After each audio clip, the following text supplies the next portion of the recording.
Right, hello everyone. So NEC ground conditions and geotechnical baseline report. So I'm basically a little bit of a warm-up act here for Richard, basically, to look at this subject area. So it's interesting, isn't it, that Glenn was talking about the challenges of our industry, and I think that I first used NEC in 1991, which is a bit scary. But what's interesting is that we still have some of the common themes that come up in terms of the contract, particularly things like ground conditions. How do we assess them? How do we assess weather conditions? That type of thing. So in many ways, we've come a long way, but have we still solved that problem in terms of how we're going to do that? Now, the thing, of course, we do the training, we love NEC, because we always talk about it being objective more than subjective. So that's the key thing that we've got, and the contract does that. But when we come to the idea of ground conditions, physical conditions, there's some people who, and we face challenges in terms of assessing those types of compensation events, that some people think maybe it's better to actually delete it completely from the contract. Well, that's probably not a solution, because I suppose, like myself and Richard, we're passionate about NEC, but we're also passionate about trying to help the industry improve, try to find better ways of doing things. And that's what I like about this presentation when Richard's going to talk about geotechnical baseline reports and that type of thing.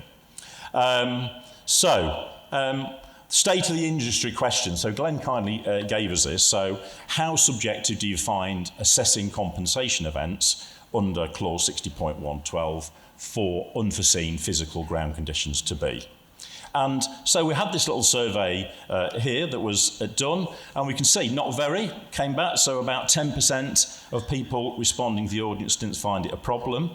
But then we've got sometimes and often, which probably equate, I'm not quite sure, kind of 30 to 40%, so probably about 70% of people are saying, maybe it's a little bit of a challenge to assess physical compensation events. And then we've got a group of people who actually think that it is difficult. So I don't know, that's 15% of the audience that think that's that it's challenging. So out of interest, so obviously that's a survey that's been done through NEC People. Just out of show of hands, who finds assessing ground conditions a challenge on their projects or had project challenges? You just show of hands on there. So what would you say, Richard, there? 50%. 50%, yeah, there we are. So there we are. So, and it's been around, isn't it, for a period of time. So there we are. So this is my first big project. Look there, you can just see my office going down a big hole here at Heathrow Express back in October 1995. So that's 30 years ago. So the point of that is that, we have challenges, don't we? Especially big infrastructure projects, and we get into sometimes these really huge discussions and arguments about ground conditions and who takes the risk and all those type of things under the contract. So, we look at that idea of ground conditions. So we look at that definition in there. So we're looking at the idea the contractor encounters physical conditions which are within the site, are not weather conditions. And then we start to get, I love NEC, I hate criticising the contract really, but I love NEC, but an experienced contractor would have judged at the contract date to have such a small chance of occurring, it would have been unreasonable to have allowed for them. So there's our first little challenge coming up, isn't it? And then we go on to say only the difference between the physical conditions encountered and those which would have been reasonable. Now, as I say, I love that word. Lawyers love that word, don't they, Richard? Reasonable. I have no idea what that means half the time, but anyway, I'm sure the lawyers could interpretate it on a particular project. So we started got a little bit of a challenge there, don't we, in terms of doing that, because this is a difficult subject area.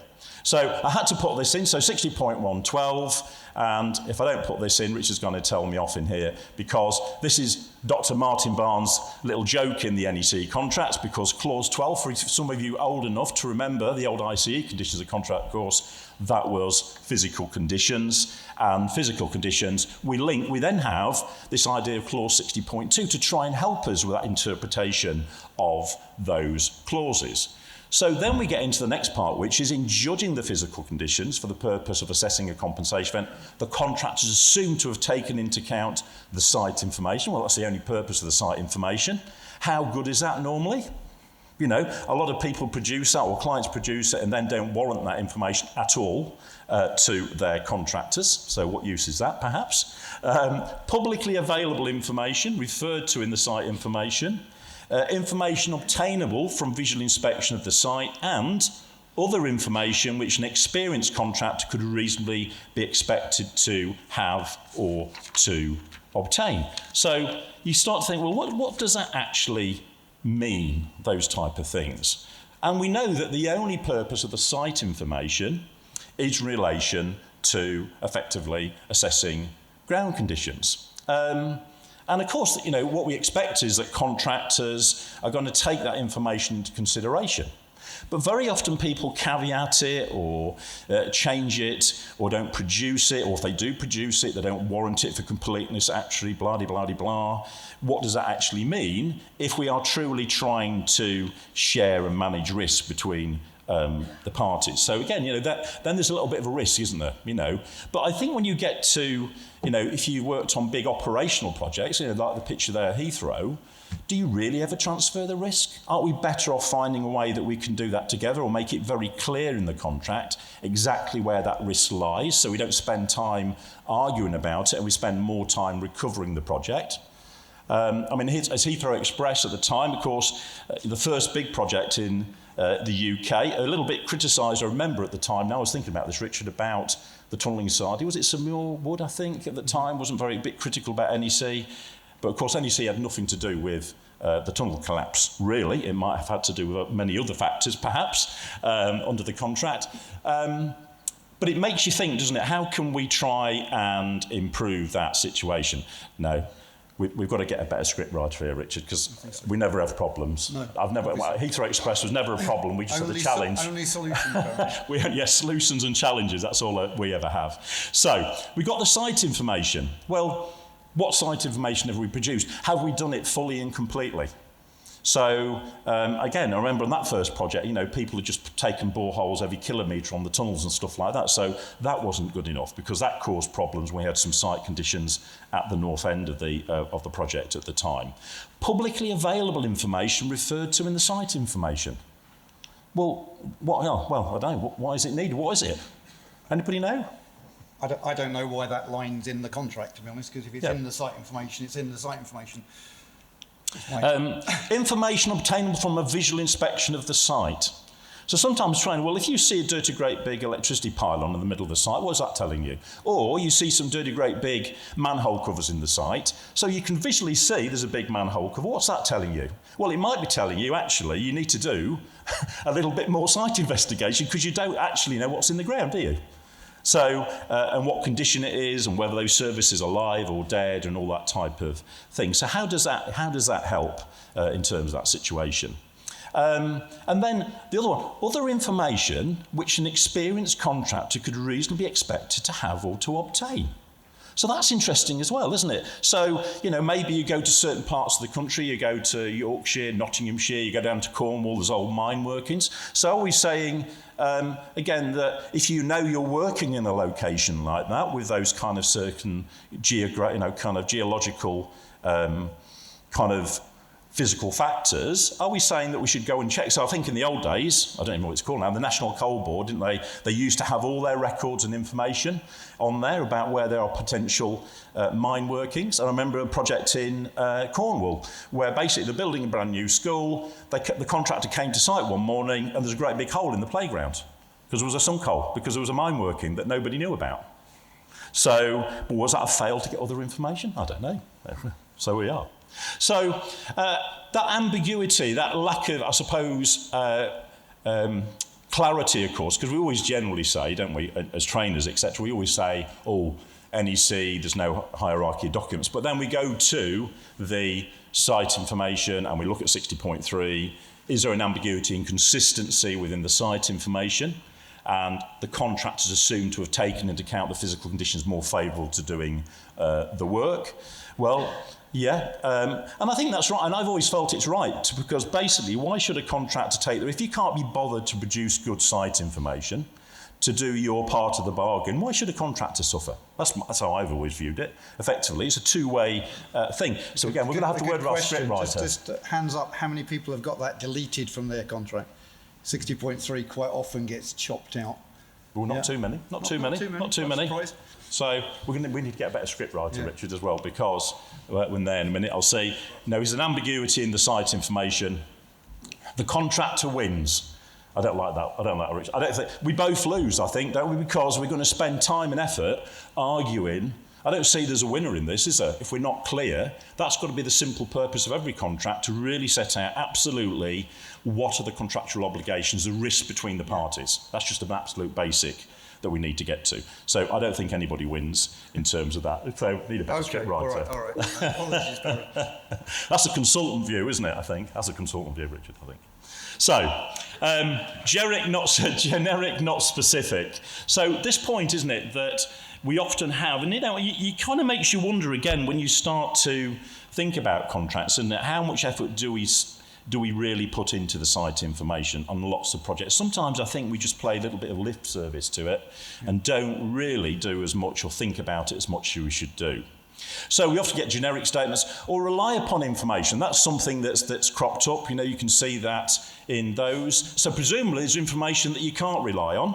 And then often with rely upon information, the fact is you can rely upon it, but the interpretation of that information is still at risk. To be clear, this is the sort of stuff we start seeing in Z clauses. Yeah. I'm sure some of you have seen those sort of things. Yeah, so that type of thing. And then we obviously see the statements, we're giving you all the site information, we don't warrant it for completeness, actually, blah-de-blah-de-blah, it's all your problem as a contractor. So again, is that really the way to allocate risk between the parties? Or you can see sometimes people simply delete 60.112 and deal effectively, and the other clauses that are associated with it, and just simply delete it. Yeah, because, I don't know, is that because it's in the too hard box? Anybody got projects where they just simply deleted 60.112 out of interest? Anybody got projects there? Again, a few more people this time. Yeah. There we are. So, overall, we get a situation which is a little bit fluffy, isn't it, I suppose, really, that we want to know. And if you want to, we want to try and get to the right answer in terms of allocating risk, managing our contracts effectively, and that type of thing. So, maybe we can do something better. So, Richard.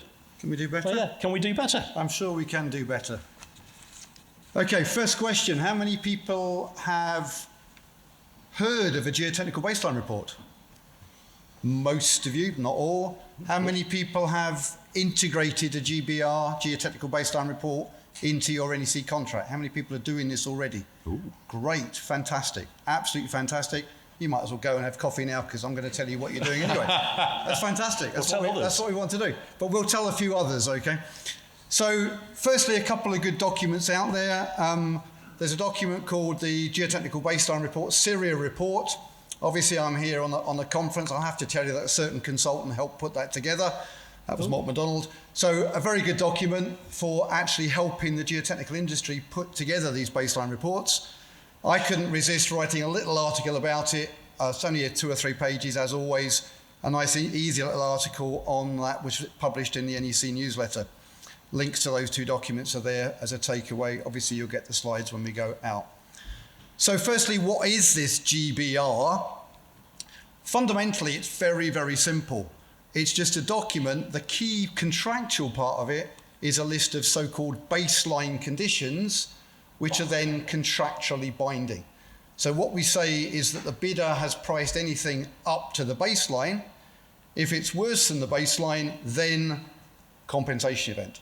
Very, very simple principle. Why don't we do it more often? Does anybody know what sort of projects the baseline report started being used on? Interaction, yes, sir?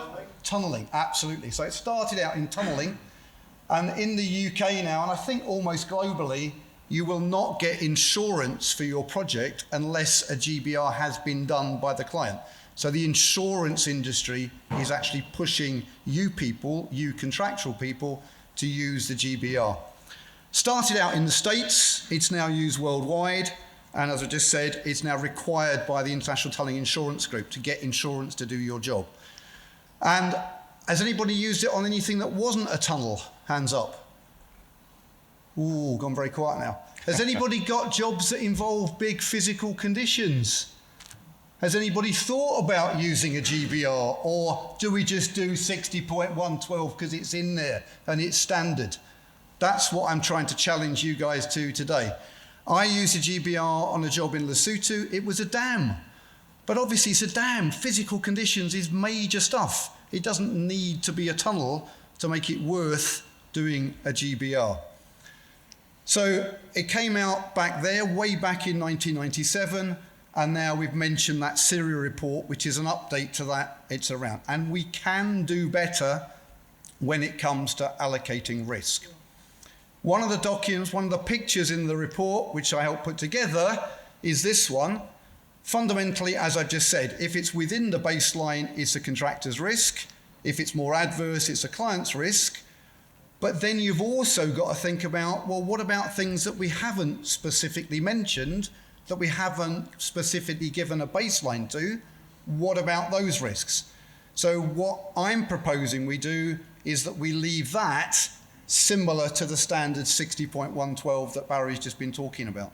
So the big issues, you know, if we're doing a tunneling, then it's all about the rock quality. Let's have them as baseline, but we still have a backstop of 60.112 as standard. One thing I should say, when we say it's at your risk, at the contractor's risk, what you guys all should know, if it's a target cost contract, or even more so a reimbursable contract, it's not really at the contractor's risk, it's our risk, it's a joint risk. That's why we do target cost, to put those together. I mean, I think what I like about that, Rich, is the fact that when you look at the GBR, one of the things about NEC is always about this thing of having an objective test, isn't Exactly. it? Rather than being subjective. But could you still get into the interpretation of that, though? You can do, but what we're trying to say, exactly as Barry's reinforced there, so the right-hand side here, we're saying, well, we'll just leave that as per Barry's been talking about. It's still fluffy. The left-hand side, it's as specific as you've made it in your baselines. Now, it's very easy for Richard Patterson here to talk about this, but the detail of exactly how you write these baselines is absolutely critical. And you will need geotechnical support to do that, clearly. This is not your average civil engineering contracts person. You're going to need the geotechnical people to work with you. So picture here on how we actually make this work. So in a typical NEC document, you've got a scope. So if there are any particular requirements and constraints on how you do your excavation or work, that's got to be in the scope. We've just talked about site information. That will include things like existing services, as-built drawings, that sort of stuff. But most importantly, for the subject of today, is going to include the factual geotechnical stuff. Emphasize factual, not the interpretive, but the factual statements. That should be in your site information. Again, to make this internationally applicable, these guys in the States, they call that the Geotechnical Data Report. What we're going to need to do is tweak the compensation event process, or the compensation event definition, to point to those issues. Sorry, that's not true. That's the ones for where we're not the subject of a baseline. There are other information listed in 60.2 that we've just talked about. So the Geotechnical Baseline Report has to be in your contract. I didn't actually say it. The black line here is stuff in the contract. The GBR's got to be in the contract, but the only bit of the GBR that matters is this list of baseline statements and the measurement rules that you need to put to those statements. And the measurement rules are critical. How are we actually going to measure this stuff out in the field? So I would recommend that that gets pointed to as an appendix to the additional conditions of contract. And then we have one extra compensation event to point to those baselines and make them a compensation event. It really is not complex, I don't think. Any other stuff, particularly any non-stuff that you don't want to be contractual, other stuff that might be written in this GBR document, but you don't want to actually be part of the contract, we'll have to have that in a separate document as an appendix to the instructions to tenderers and not specifically in the contract. Once again, the only thing that we need in the contract is the baselines and the rules. I mean, I think the other thing I was going to add is, in terms of the non-GBR, it's something that seems to be, forgotten, and I think it still is in the user guides, but boundary conditions. Anybody use boundary conditions in their contracts? In terms of, good, well, yes. So it seems to be completely forgotten that, obviously if you're breaking out existing aircraft payments, or what's the average thickness going to be, and a tolerance around what you said. So there's an opportunity to do that, even with, again, the arguments about how thick the existing contract, aircraft pavement is. So I'm just thinking about boundary conditions. So at least two of us are doing it, so it's good. It's a good thing to have. That's where, again, separate discussion, but we all know in the room, hopefully, that we don't have provisional sums in this contract. If you want to state in the scope assumptions to be made, you can do. And this is effectively saying the same thing, but more specifically, if baseline exceeded, then you can have some more time and or money. So in terms of a bit more detail, you're going to need a new compensation event. And simplistically, something which is more adverse than a baseline stated in the Geotechnical Baseline Report, ... And then the same bit about only the difference will be there, the same as it was in 60.112. And then you're going to have to tweak the original 60.112 to make it only apply to things that aren't the subject of a baseline report of a baseline statement in the GBR.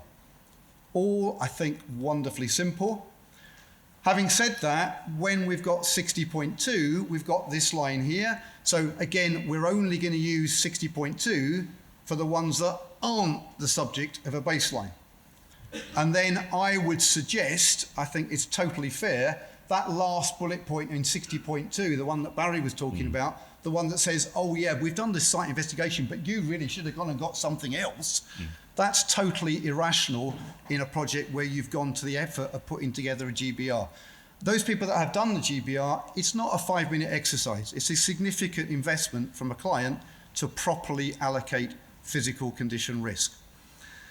And then keep the risk register out of the contract. We've talked about that this morning.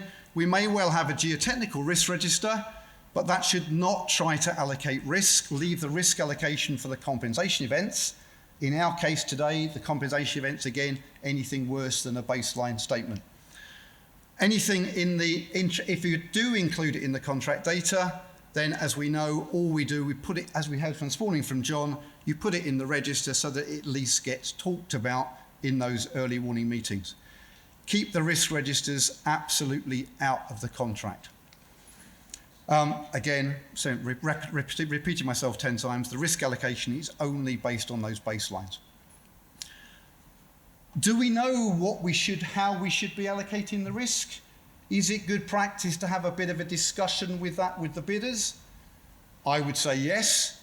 So I think it's good practice to issue a draft at the start when we first go out to tender, specifically invite discussion and comments from the bidders about those baselines, how we're proposing to set the baselines.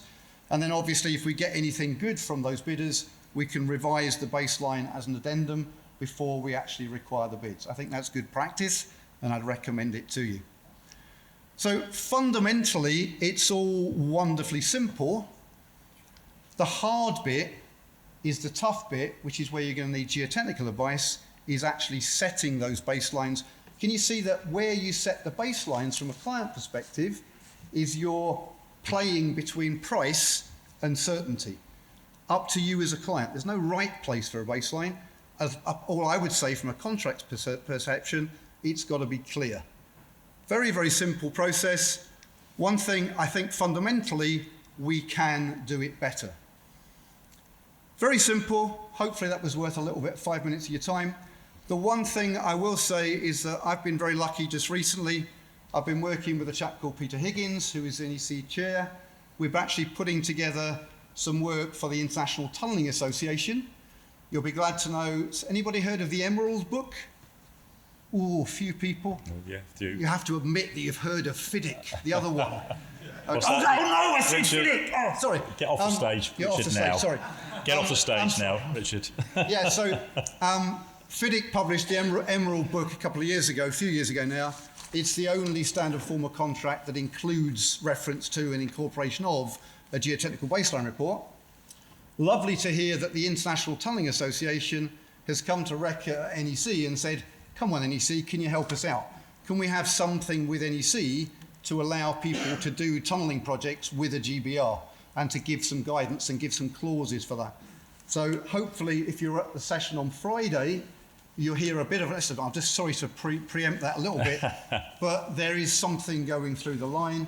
And I've tried to get hold of Peter and suggested that separate from that, so that guidance is going to do a little bit more than what we've talked about, because they want some other fancy bits and pieces in the contract. I think that NEC should, in fact, Peter has said he's now going to the board. They haven't decided yet, but I'm hoping to see an X clause, a secondary option clause, to incorporate a GBR. And as you've seen from what we said today, that really shouldn't be difficult. So hopefully that will be coming out in a not too distant future. Thank you very much. Thank you.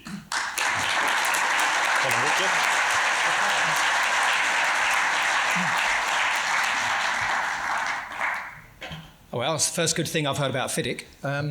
Anyway, have we got time for?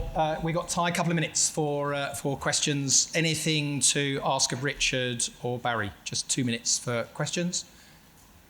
Anything on geotechnical? 2 here. Go over the far side.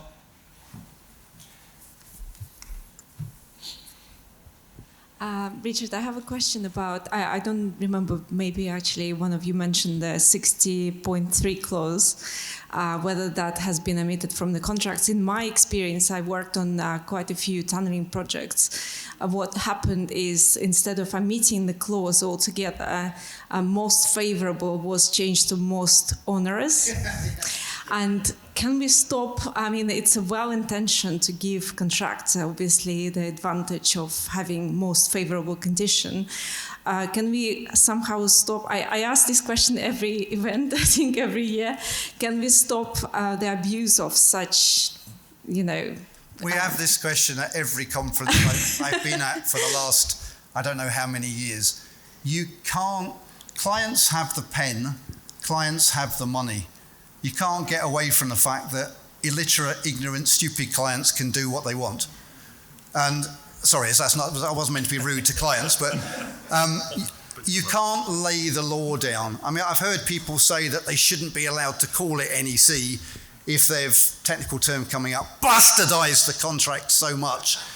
But realistically, I don't think we can do that. All we can do is call those people out at conferences, on LinkedIn, and just generally quietly give them a nudge, basically. We'll start a petition though today. We'll start that. 100,000 names. I think it goes to Parliament, so we can start with that today. And the other big question is, we've talked about it. We'll talk about it again. Put that risk onto the contractor at what cost? At what cost? Because the contractor's then going to price it, which puts the price up, or if they don't price it, they may well go bust, and then the client's not going to contractor. So either way, it's you can only transfer risk. You can't hide it, and you can't just shift it onto someone else. It will come at a cost. There's no such thing as a free lunch. Well, apart from today. Ben? That was a setup. No, I think you just took the words out of my mouth, Glenn. I was going to make exactly the same point, back as a question really, but you've said it. We've got to move away from this headline wisdom that we are giving the contractor the risk. We're not. We're just trading budget certainty for value for money, or the other way around. Absolutely. And that is so the case. Most of our, I can't say most, many of our big infrastructure jobs in the UK are done on a target cost basis. And therefore there is the concept of, the contract, be aware, still calls it a contractor's risk, but it isn't. It's a project risk because the client's going to pay for it as and when it happens. So fundamentally, we're just changing the way that we share the risk. Compensation events, as everybody in the room knows, is a client's decision to take the risk off of the contractor. Hence the baselines that we talked about. I think if you go back to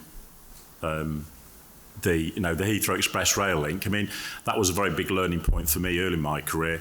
Operational business, typical thing, transfer the risk to, a contractor on a fixed lump sum price. As a client, you're not, are they any better? They're not in a good place to control it. So it's not, it doesn't really work in that. You've got to take a more mature attitude, I think, to managing physical conditions. I remember another part of the project, which was the railway going from above ground into the tunnels through a retained cut. We're going through a 1960s landfill site. And interestingly, how much does it cost to transfer those things? So, we looked at there, and I think the lowest tender came in at £8 million to do the cut and cover, effectively part of the project. And there was £1 million, they priced £1 million to take both weather and physical conditions. They had the best winter working, no physical conditions. They just made a super profit of £1 million because they were prepared to take it. But equally, it could have all gone completely wrong, couldn't it? So, you pay your money and take your choice, I think, don't you, with the risk side of things. But I think operational businesses, you've got to be shoulder to shoulder with the contractor. I don't think there's any point in the belief that you've moved that risk in any way. If anything goes wrong, like at Heathrow, I mean, that virtually, that could have had to close the whole airport down. So, I think you've got to think about the ultimate risk and what part are you going to play as a client in that, rather than just transfer with this idea of just transferring or deleting those clauses, because it doesn't help. But the whole point of giving this presentation today is to make sure people in this room are aware of this as an option. Yeah. And hopefully that has helped, so that when you're talking about these projects with your clients or in your client teams, you're at least aware that this is a way of behaving, and it's surely a grown-up way of dealing with significant physical condition risks. Yeah. And I think for me, not only with GBR, Richard, I think it's just physical conditions in general and site information as well. Yeah, so that goes with it as well.